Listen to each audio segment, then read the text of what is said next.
في القرن الثالث عشر الميلادي وبين جبال مكناس وقرى المغرب العميق ولد الزاهد الصوفي عبد الرحمن المجدود. لم يكن مجرد ولي من أولياء الله، وإنما رمزا للحكمة الشعبية المغربية. ولد عبد الرحمن بن عجيب المجدود حوالي سنة 1506 بقبيلة مجاط قرب مدينة مكناس.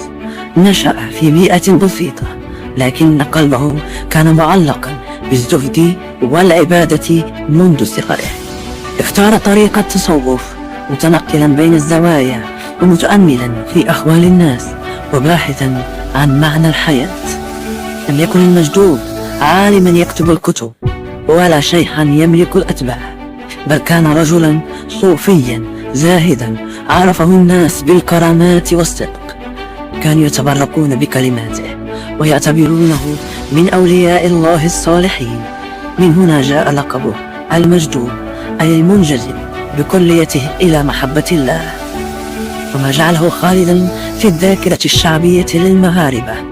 ورباعياته القصيرة وشعره التي حملت حكما خالدة بكلمات بسيطة من العامية المغربية أو الدارجة، جمل قريبة من القلب تلخص تجربة الإنسان في الحياة. يا زمان يا غدار، يا كاسرني من دراعي، طيحت من كان سلطان وركبت من كان راعي. راح ذاك الزمان وناسو، وجا هاد الزمان نفاسو، وكل من يتكلم بالحق يكسروا ليه راسو. الخبز يا الخبز، والخبز هو الإفادة، ولو ما كان الخبز ما تكون لا صلاة لا عبادة.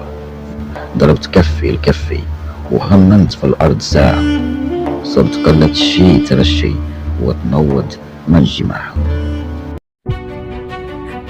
توفي المجدود سنة 1568، رحل إلى الرفيق الآن، وذلك في مدينة مكناس.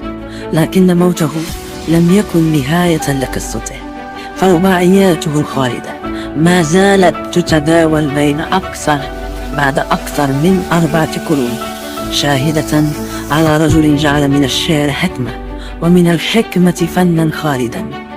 من قرية صغيرة دخل لقلوب ملايين المغاربة شعر المجدود الذي أكد أن الدنيا زائلة، والحكمة والعقل أبقى من أي سلطان أو مال.